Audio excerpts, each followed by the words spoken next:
नमस्कार दोस्तों, स्वागत है आपका अपने YouTube channel education classes Ramu में आपका स्वागत करता हूं। दोस्तों, आज की वीडियो में हम समझने वाले हैं बिहार शिक्षक भर्ती का कट ऑफ इतना ज़्यादा क्यों गया। इसके कारण को समझने वाले हैं, जो 4 मुद्दे मैं खोद कर लाया हूं, जो आपको आज हम समझाने वाले हैं इस वीडियो में कि इस बार के पीआरटी का इतना हाई मेरिट क्यों गया, उसके बारे में हम समझने वाले हैं। अब इतना हाई मेरिट जाने के 4 कारण हैं। पहला कारण है नियोजित शिक्षकों का मामला, दूसरा कारण है ओवरलैपिंग के कारण, ये बहुत इंपॉर्टेंट है और इसको बिहार सरकार को लागू भी करना चाहिए, इस पर डिटेल में हम चर्चा करेंगे। और तीसरा है सीटेट और डीएलएड फेल अभ्यर्थियों का रिजल्ट, और चौथा है एक ही विद्यार्थी का एक से ज़्यादा रिजल्ट जारी करना। ये 4 महत्वपूर्ण कारण हैं जो बिहार शिक्षक भर्ती का कट ऑफ जितना एक्सपेक्ट भी नहीं किया गया था, उससे ज़्यादा जो है आया हुआ है इस बार का। तो इन चारों मुद्दों पर एक-एक करके हम समझते हैं, बाकी वीडियो के अंत तक बने रहिएगा। पूरा डिटेल में बिहार शिक्षक भर्ती के जो है रिजल्ट हाई होने का कारण आपको समझ में आ जाएगा। तो चलिए वीडियो को शुरू करते हैं, और हमारा पहला कारण है नियोजित शिक्षकों का मामला। इसको थोड़ा समझिएगा। नियोजित शिक्षक वो होते हैं जो बिहार में पहले से कार्यरत हैं, बस यही कि वो राज्यकर्मी का दर्जा उनको नहीं प्राप्त है। बस यही कारण है नियोजित शिक्षकों का। इस लगभग बिहार में 60,000 के आसपास नियोजित शिक्षक हैं। अब इस बार के शिक्षक भर्ती में इन लोगों ने भी भाग लिया, एग्जाम दिया, अच्छे रिजल्ट इन लोगों का आया। अब पता नहीं अच्छा आया कि नहीं आया, ये तो किसी को पता नहीं, क्योंकि ना तो कोई इनका नंबर से आया है, सिर्फ इनको रोल नंबर के आधार पर, जिससे कि इनका जो कट ऑफ होगा उससे ज़्यादा पाए होंगे, तो इनको जो है अलॉटमेंट कर दिया गया है बीपीएससी के द्वारा। तो अभी ये पूरा खुलासा नहीं हो पाया है बीपीएससी के द्वारा। हो सकता है कि आने वाले समय में धीरे धीरे कट ऑफ भी जारी होगा, हर कास्ट की कट ऑफ अलग अलग जारी हो, तो बाद में खुलासा हो सकता है। लेकिन बिहार में जो नियोजित शिक्षक हैं, वो भी इसमें ज़्यादातर क्वालिफाई किए हुए हैं इस बार के एग्जाम में। अब ये पहला कारण हो सकता है जो है मेरिट हाई होने का। दूसरी चीज़, नियोजित शिक्षकों के लिए अलग से बिहार सरकार ने एक रूल पास किया है कि उनको 3 बार एग्जाम देना होगा। तीनों बार में अगर एक बार भी वो क्वालिफाई कर लेते हैं तो उनको राज्यकर्मी का दर्जा मिल जाएगा। तो इनसे उन लोगों का अलग ही बेनिफिट मिलेगा।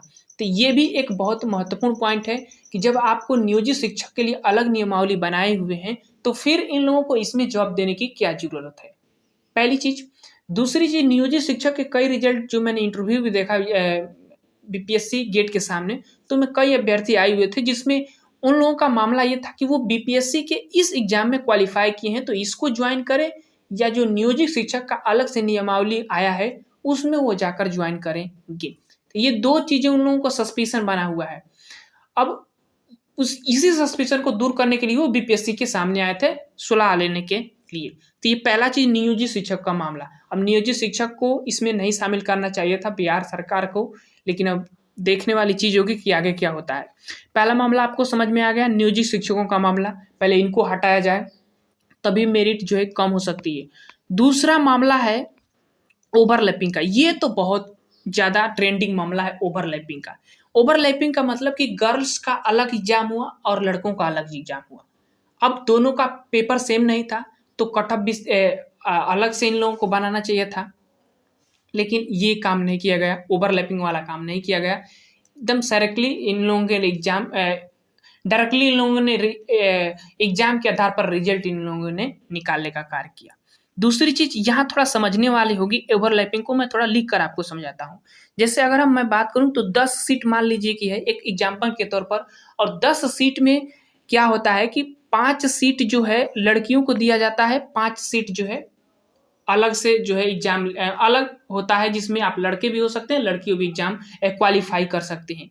जैसे आपको पता होगा कि 50% आरक्षण चल रहा है बिहार में, इस बार की भर्ती में भी चला, तो 50 सीट तो रिजर्व हो गई लड़कियों के लिए, लेकिन 50 सीट जो है इसमें लड़कियां भी आएंगी और इसमें लड़के भी आएंगे, तो दोनों जो है इसमें फाइट करेंगे।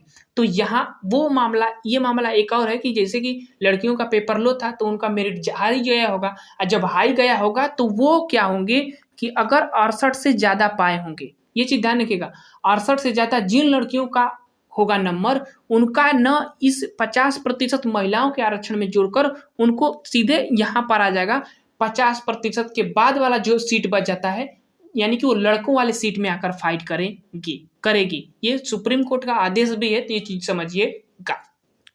महिलाओं का 5% तो पहले से आरक्षण है, लेकिन ये जो 5 हिस्सा, जो 5 सीट बचा हुआ है, इसमें अब आकर जो जिन महिलाओं का 68 से ज़्यादा नंबर होगा, इसमें ज्वाइन हो गया होगा।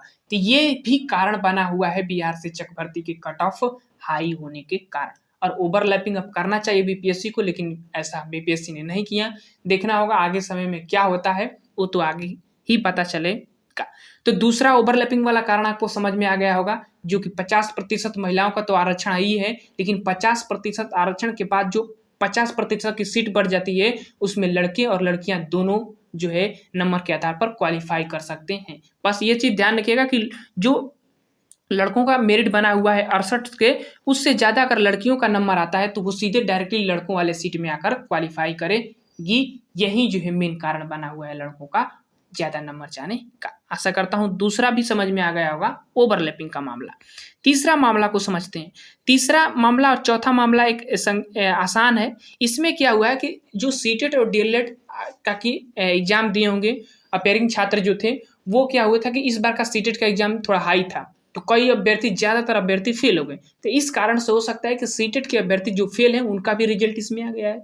डीएलएड जो अभ्यर्थी फेल होंगे, क्योंकि इनका भी रिजल्ट ज़्यादातर फेल इस बार के डीएलएड वाले एग्जाम में आया हुआ है, तो ये भी फेल आए होंगे, तो इनका भी रिजल्ट जो बीपीएससी ने जारी कर दिया है। हालांकि बीपीएससी ने कहा कि इनको डॉक्यूमेंट वेरिफिकेशन के वक्त छांट दिया जाएगा। और अगला है एक अभ्यर्थी का एक से अधिक रिजल्ट का होना, ये भी जो है बिहार शिक्षक भर्ती के पीआरटी का कट ऑफ हाई करने का मेन कारण बना हुआ है। हालांकि इन दोनों मुद्दों को, तीसरा चौथा मुद्दे की बात करें तो डॉक्यूमेंट वेरिफिकेशन के वक्त इनकी सीटें जो बच जाएगी उसको अलग से एक नया वेटिंग लिस्ट जारी हो सकता है। अब ये डिपेंड करेगा बिहार शिक्षा विभाग को कि वो जारी कर सकती है या नहीं। तो ये 4 महत्वपूर्ण कारण थे जो बिहार शिक्षक भर्ती के कट ऑफ हाई होने के। आशा करता हूँ आपको समझ में आ गया होगा। बाकी जैसे ही आगे कोई भी न्यूज इससे रिलेटेड आएगा तो हम जरूर आपके साथ वीडियो के माध्यम से शेयर करेंगे। बाकी आपको ये वीडियो समझ में आ गया हो तो लाइक शेयर सब्सक्राइब जरूर करिएगा। Thank you.